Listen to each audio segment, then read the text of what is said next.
आप यहाँ से अंदाज़ा लगा लें जी, एक पेड़ तकरीबन आपको एक सीज़न का 16 से 17 लाख कमा के दे देता है। तो ये तकरीबन एक साल में 20 के करीब बच्चे बन जाते हैं एक पेड़ से। जी माशाल्लाह। जो खोया कम है, पाया ज़्यादा है, हम्म। इसमें नुकसान कम है, फ़ायदा ज़्यादा है।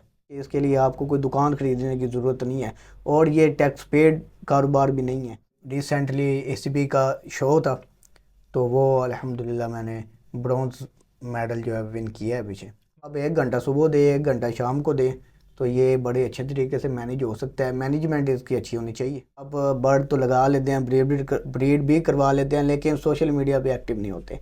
इसके लिए बड़ा ज़रूरी है कि आप जो है ना वो सोशल मीडिया पे एक्टिव रहें। ये काम बड़ा अच्छा है। आप जो है इसको कम टाइम में अपने जो स्टूडेंट है वो भी मैनेज कर सकते हैं। जैसे मैं एक स्टूडेंट हूँ, अभी भी मेरी पढ़ाई जारी है, तो मैं अपनी पढ़ाई के साथ इसको जो है वो मैनेज कर रहा हूँ। कोविड में भी ये देखा गया है कि जब सारे कारोबार जो है वो बंद हो चुके थे, तो ये एक कारोबार था जो ऊपर की तरफ गया है बजाय नीचे आने के।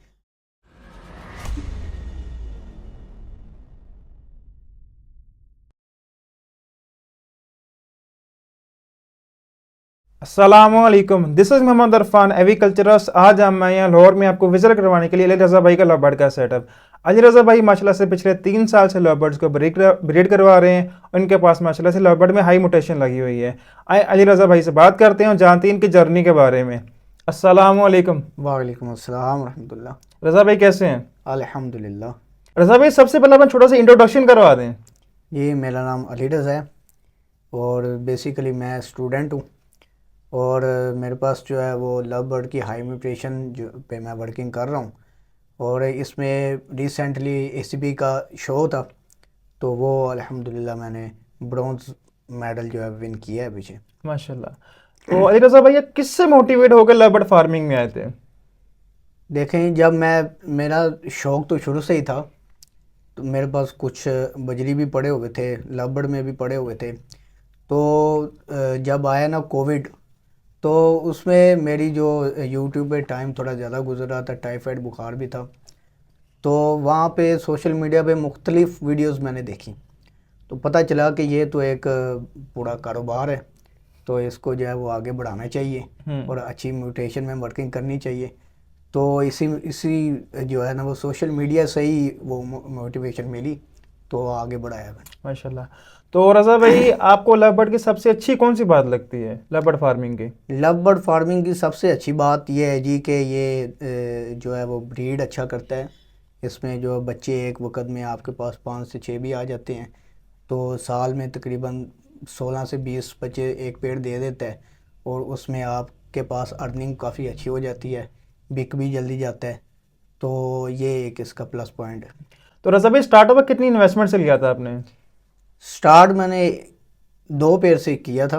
एक म्यूटेशन का था, क्योंकि मैं बेसिकली स्टूडेंट हूँ, तो मैंने अपने घर से कोई इस तरह पैसे लेके शुरू नहीं किया था। मैंने अपने पास से जो है वो जमा किए हुए मेरे पास पैसे पड़े थे, तो वही उन्हीं पैसों से मैंने अपना एक पेड़ ख़रीदा था, माशाल्लाह।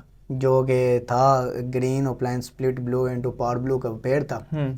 तो उसी पेड़ के साथ एक फोस्टर पेड़ मेरे पास पहले ही पड़ा हुआ था, तो उसी के साथ मैंने अपना जो है वो आगाज़ किया। तकरीबन 1 से 1.5 लाख बनती है इन्वेस्टमेंट। तो अभी ये किस लेवल पे है आपका? अभी तो अल्हम्दुलिल्लाह मेरे पास हाई म्यूटेशन लगी हुई है, 3 साल हो गए मुझे। तो इसमें आप ये ख़ुद देख लें कि ये जो है कारोबार किस तरह का है। यानी एक ही पेड़ से आगे पेड़ बढ़े हैं। हम्म। इससे ये नहीं हुआ कि कोई जो है वो मैं नीचे आया हूँ, ऊपर ही गया हूँ। तो अब तक आपने क्या पाया और क्या खोया लव बर्ड फार्मिंग में? रबर फार्मिंग में जो खोया कम है, पाया ज़्यादा है। इसमें नुकसान कम है, फ़ायदा ज़्यादा है। तो आपके पास इस टाइम कौन कौन सी म्यूटेशन है? मेरे पास स्लेटी लगा हुआ है, मेरे पास पेल लगा हुआ है, मिस्टी लगा हुआ है, डाइल्यूट लगा हुआ है, और ग्रीन ओपलाइन ब्लू ओपलाइंस लगे हुए हैं। ये सारी म्यूटेशंस तो फिलहाल। रज़ा भाई हमारे पास कुछ बर्ड्स अगर हों तो आपको कितनी देर लगती है दाना वगैरह डालने में? ये दाना पानी करने में ये बर्ड की जो पेड़ के हिसाब से है। मिसाल के तौर पे आपके पास जो है वो 23-24 पेड़ लगे हुए हैं, तो 2 घंटे तो आपको लग जाते हैं दाना पानी दोनों करने में। तो इस तरह है कि आप 1 घंटा सुबह दें, 1 घंटा शाम को दें, तो ये बड़े अच्छे तरीके से मैनेज हो सकता है। मैनेजमेंट इसकी अच्छी होनी चाहिए। मतलब कि पार्ट टाइम में बहुत अच्छा बिजनेस कर सकते हैं हम। जी जी, आप बिल्कुल, अगर आप जॉब कर रहे हैं तो आप अपनी जॉब जारी रखें, आपके साथ आपकी फैमिली का सपोर्ट हो, तो आप उसको 1 घंटा सुबह आप जाते देख जाएं, रात को घर आके 1 घंटा दे दें, तो ये बड़े अच्छे तरीके से मैनेज हो जाएगा। तो रजा भाई, बर्ड्स की फील्ड में कौन कौन से मेन इश्यू कौन से आ रहे होते हैं?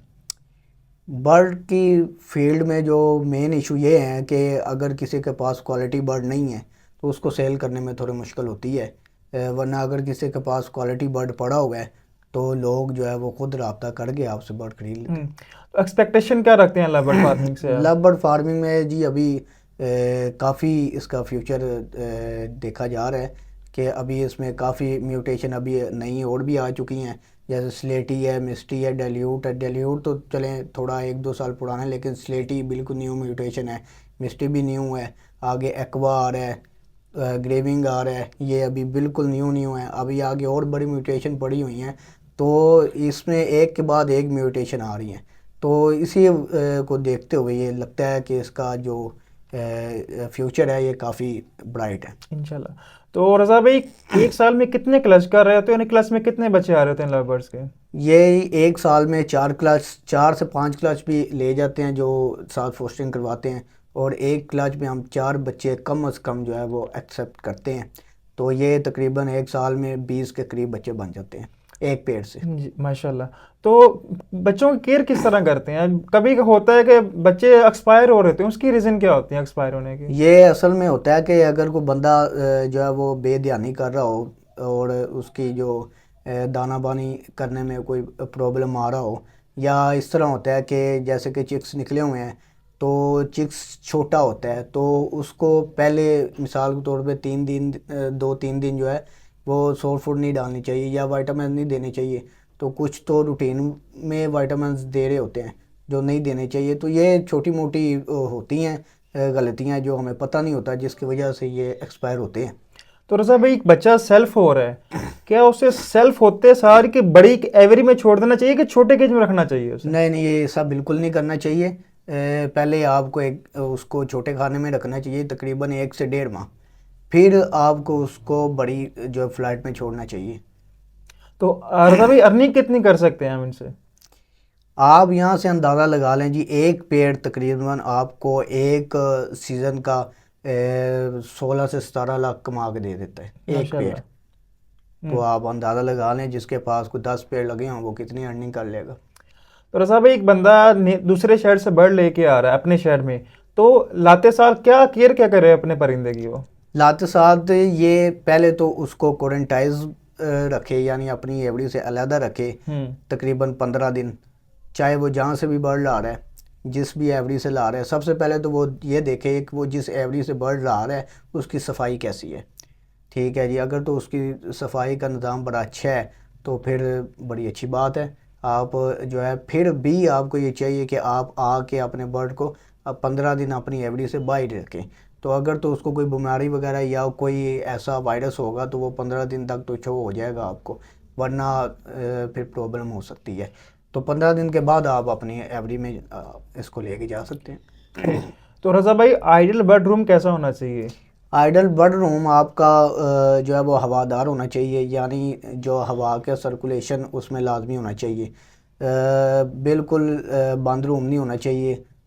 दोनों साइडों पे आपके खिड़की होनी चाहिए। जो बर्ड रूम में एग्जॉस्ट होना चाहिए, प्रॉपर वेंटिलेशन होने चाहिए बर्ड रूम में। तो रजा भाई, आपका माशाल्लाह 3 साल का एक्सपीरियंस है, क्या 3 साल में कोई आपसे मिस्टेक हुई हो जो आप कहते हैं मेरे से तो होगी लेकिन किसी नए बंदे से ना हुई हो? जी जी, यही जो आपने पहले सवाल किया ना कि बर्ड सेल्फ होते साथ उसको जो है वो बड़ी फ्लाइट में छोड़ना चाहिए या नहीं छोड़ना चाहिए। और जैसे कि मैंने आपको बताया कि विटामिन लोग दे देते हैं जिस वजह से बर्ड एक्सपायर हो जाते हैं, तो ये गलतियाँ मेरे से भी हुई हैं और हर न्यू फेंसर से होती हैं। तो इन गलतियों से आप जो है वो बचना चाहिए, मेरे से हुई हैं, और मेरा ये पैगाम है कि आप इन गलतियों से बचें और प्रॉपर होमवर्क करें, फिर जो है वो आपको कोई मसला नहीं आएगा। तो रजा भाई, एक नया बंदा स्टार्टअप ले रहा है तो कितनी इन्वेस्टमेंट स्टार्टअप ले सकता है वो? देखें, इसमें आपने अपनी जेब देखनी है कि आपकी जेब कितना आपको इजाज़त देती है। जितना गुड़ डालेंगे उतना मीठा होगा। तो अगर तो आपकी जेब इजाज़त दे रही है ज़्यादा इन्वेस्टमेंट की, तो आप ज़्यादा इन्वेस्टमेंट कर लें। आजकल भी आपने कारोबार कोई शुरू करना हो तो उसके लिए भी 3-4 लाख 5 लाख जो आपको रकम चाहिए। तो यह भी एक बिज़नेस है, तो इसको एक बिज़नेस समझ के इसमें इन्वेस्टमेंट करनी चाहिए। अगर कोई इतनी इन्वेस्टमेंट नहीं भी कर सकता तो 3,000 से ले कर 30 लाख तक का आपके पास जो ऑप्शन मौजूद हैं उसमें से आप देख लें कि आपने जेब जो है वो कितनी इजाज़त दे रही है, आपने कितने वाला पेड़ लगाना है। लेकिन ये आप याद रखें कि जो भी लें क्वालिटी देख के बर्ड लें, ऐसे ही मुंह उठा के किसी से भी बर्ड ना ख़रीद दिया जाए। तो रज़ा भाई आजकल बड़ा मेन इशू आ रहा है, सेल नहीं हो रहे बर्ड। तो आपके मुताबिक क्या लगता है, लव बर्ड फार्मिंग में बर्ड सेल होते हैं कि नहीं सही होते हैं? लव बर्ड फार्मिंग में बर्ड सेल होते हैं। सिर्फ ये होता है कि आप बर्ड तो लगा लेते हैं, ब्रीड भी करवा लेते हैं, लेकिन सोशल मीडिया पे एक्टिव नहीं होते। इसके लिए बड़ा ज़रूरी है कि आप जो है ना वो सोशल मीडिया पे एक्टिव रहें। तो रज़ा भाई डाइट क्या दे रहे हैं बर्ड्स को? डाइट जो मैं सारा साल जो एक मरतबा शुरू करता हूँ सारा साल वही रखता हूँ, उसमें चेंजिंग नहीं करता। तो उससे नेक्स्ट ईयर फिर अगर कोई चेंजिंग करनी हो तो फिर करता हूँ, वरना जो है वही मौसमी लिहाज से सब्जियाँ मिक्स जो है वो दालें, तो यही चल रहा है। मिक्स सीड में क्या दे रहे होते हैं आप? मिक्स सीड में तकरीबन कोई 15 किस्म का दाना मिक्स है, जो कि मैं अभी ब्लू बर्ड से ले रहा हूँ। दाना उसका अच्छा है और काफ़ी साफ़ सुथरा अच्छी क्वालिटी का दाना है, तो बड़ा बेहतरीन दाना है। तो उससे पास लव बर्ड स्पेशल के नाम से दाना है, तकरीबन 15 के करीब उसमें चीज़ें मिक्स हैं। बड़ा अच्छा, हर किस्म की वैरायटी सीड मिक्स में बर्ड को मिलती है और इंजॉय करता है बर्ड। तो रज़ा भाई आपके मुताबिक क्या मौसम के मुताबिक हमें डाइट चेंज करनी चाहिए बर्ड की? बिल्कुल ही मौसम के मुताबिक डाइट आपको चेंज करनी चाहिए। सीड मिक्स में भी मौसम के मुताबिक जो है वो सीड आपको चेंज करनी चाहिए। यानी जो आप ज़्यादा गर्म और ऑयली सीड मिक्स में जो दाना होता है आप दे रहे होते हैं उसको आपने कम कर देना होता है। और जो सीड जो क्या उसको कहते हैं अपना ब्रीडिंग जो आप सॉफ्ट फूड उसको दे रहे होते हैं उसमें आपने गर्म चीज़ें गर्मियों में कम कर देनी होती हैं, सर्दियों में बढ़ा देनी होती हैं। तो यही चेंजिंग होती है। तो रज़ा भाई कौन सी मेन गर्म चीज़ें हैं जो आप कह रहे हैं कि कम या ज़्यादा करनी चाहिए? मिसाल के तौर पे गर्म चीज़ों में आ जाता है जैसे कि हो गई पालक हो गई, और इसी तरह और जो मौसमी सब्जियों में गर्म चीज़ें आती हैं वो आप कम कर दें। इसके अगेंस्ट आप ठंडी चीज़ें इस्तेमाल करें। जैसे हम गर्मियों में जो है सलाद पत्ता वगैरह ये चीज़ें इस्तेमाल ज़्यादा, ठंडी चीज़ें इस्तेमाल ज़्यादा करते हैं, तो आपको वो बर्ड को इस्तेमाल करवानी चाहिए चीज़ें। और सीड मिक्स में जैसे कि सनफ्लावर ये बड़ा गर्म है, और इसके अलावा भांग के बीज हैं और ये गर्म है। इसी तरह और जो गर्म बीज हैं वो आप उसको कम कर दें, बिल्कुल ख़त्म ना करें, कम कर दें। कुछ लोग बिल्कुल ख़त्म कर देते हैं, बिल्कुल ख़त्म नहीं करना चाहिए। उसकी क्वांटिटी आप कम कर दें ताकि उसको टेस्ट मिलता रहे और बाद में वो परेशान ना हो। तो रज़ा भाई ब्रीडिंग सीजन के बाद बर्ड को कितनी देर रेस्ट देनी चाहिए? ब्रीडिंग सीजन के बाद कम से कम आपको 3 माह बर्ड को रेस्ट देना ज़रूरी है। तो अगर इससे कम दें तो साइड इफ़ेक्ट क्या हो सकते हैं? ये आपकी ब्रीडिंग में मसला आ सकता है, जो है एग बर्निंग का इशू हो सकता है, बर्ड एक्सपायर भी हो सकता है, मुख्तलिफ ये आ सकते हैं आपको इशू। तो विटामिन कौन सा इस्तेमाल करवा रहे हैं रज़ा भाई? ये मैं एवी फार्म के जो विटामिन इस्तेमाल करवा रहा हूँ, जैसे कि डी न्यूट्रिकल हो गया, प्राइम हो गया, सोलिबल डी ब्रीडर हो गया। रज़ा भाई क्या मेल और फीमेल का पेयर बन जाता है? क्योंकि आजकल बड़ा इशू आ रहा होता है कि हमारा पेयर ब्रीड नहीं कर रहा।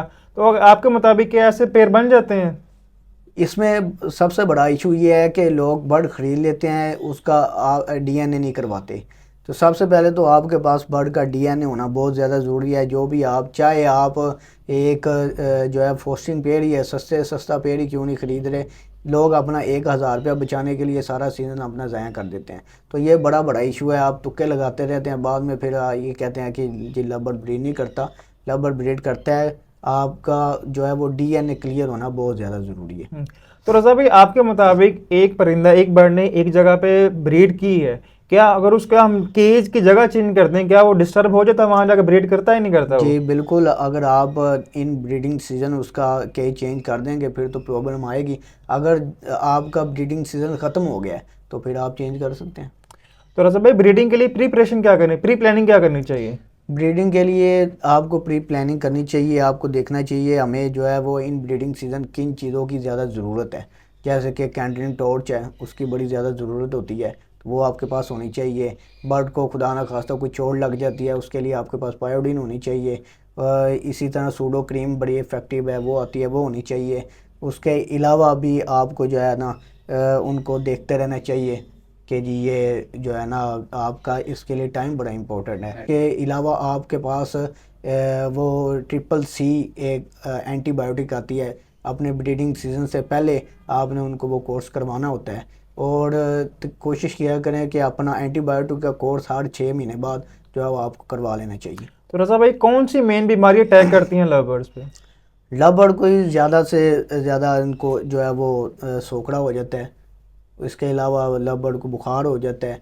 तो यही मुख्तलिफ बीमारियाँ हैं। इसके अलावा या उसका पेट ख़राब हो जाता है। तो इसके अलावा तो इतनी ज़्यादा जल्दी कोई बीमारी उसको अटैक नहीं करती। यह भी हमारी बेध्यानी की वजह से होता है। अगर ध्यान मुकम्मल रखा जाए तो फिर बड़ा जो है इसमें चांस बहुत कम है। तो रजा भाई आपके मुताबिक बर्ड के रूम में लाइट कितनी देर ऑन करनी चाहिए? लाइट इनको जो है वो देनी चाहिए कि इतनी दें कि बाद में जब आप लाइट ऑफ करें इनको तकरीबन 10 घंटे नींद मिल रही हो। इतनी देर आप तकरीबन, जैसे आजकल का मौसम चल रहा है, दिन छोटे हो गए हैं, रातें लंबी हो गई हैं, आप रात 9 बजे तक इनको लाइट दे दें। 9 बजे रात को आप अपने जो है बर्ड रूम की लाइट जो है वो बंद कर दें। तो ये 9 बजे से ज़्यादा लाइट आप ना दें, 9 बजे तक बेहतरीन है। तो रजा भाई आपका माशाल्लाह 3 साल का एक्सपीरियंस हो चुका है, एंड पे आप न्यू फेंसर को क्या एडवाइस देना चाहेंगे? न्यू फेंसर को मैं ये एडवाइस देना चाहूँगा कि ये काम बड़ा अच्छा है। आप जो है इसको कम टाइम में अपने जो स्टूडेंट है वो भी मैनेज कर सकते हैं। जैसे मैं एक स्टूडेंट हूँ, अभी भी मेरी पढ़ाई जारी है, तो मैं अपनी पढ़ाई के साथ इसको जो है वो मैनेज कर रहा हूँ, तो मैनेज हो रहा है। इसको प्लस पॉइंट तो ये है, इसको ज़्यादा टाइम देने की ज़रूरत नहीं है। आप 1 घंटा सुबह 1 घंटा रात को दे दें या 2 घंटे सुबह 2 घंटे रात को दे दें, तो ये बड़े अच्छे तरीके से मैनेज हो सकता है। और हर बंदा ये चाह रहा है जी हमें हमारा कोई साइड सोर्स ऑफ इनकम जो है वो होना चाहिए। तो ये बड़ा ही अच्छा एक साइड बिज़नेस है जिसको आप अपने बिज़नेस के साथ बड़े अच्छे तरीके से मैनेज कर सकते हैं। तो कोविड में भी ये देखा गया है कि जब सारे कारोबार जो है वो बंद हो चुके थे, तो ये एक कारोबार था जो ऊपर की तरफ गया है बजाय नीचे आने के। तो ये भी एक, इसके लिए एक और बात यह है कि इसके लिए आपको कोई दुकान ख़रीदने की ज़रूरत नहीं है और ये टैक्स पेड कारोबार भी नहीं है। तो ये भी एक इसका बड़ा प्लस पॉइंट है। तो ये मैं समझता हूँ एक साइड बिज़नेस के लिहाज से बड़ा अच्छा है। हाँ, कोई ये कहे कि मैं इसको मेन बिज़नेस रख के चल सकता हूँ, तो उसको चाहिए कि वो इस कारोबार में मेन बिज़नेस का ज़हन लेके ना आए। चलिए रजा भाई बहुत शुक्रिया, आपने कीमती वक्त दिया और बहुत अच्छी इन्फॉर्मेशन प्रोवाइड की हमें। Thank you so much everyone. उम्मीद है कि आपको आज की हमारी वीडियो पसंद आई होगी। अगर आपको हमारी ओवरऑल वीडियोस पसंद आती है और आप चाहते हैं कि हम ऐसे सेटअप विजिट करते रहे, आपके लिए वीडियो चलाते रहें, तो आप हमारे चैनल मोहम्मद अरफान एविकल्चर ज़रूर सब्सक्राइब कीजिए और बेल आइकन को लाजमी दबा दीजिए, जिससे हर नई आने वाली वीडियो की नोटिफिकेशन आपको बर वक्त पहुँचती रहेगी। इंशाल्लाह इस वीडियो का पार्ट 2 आएगा, उसमें हम आपको अली रज़ा भाई का कंप्लीट सेटअप विजिट करवाएंगे। Thank you so much. Allah हाफिज़।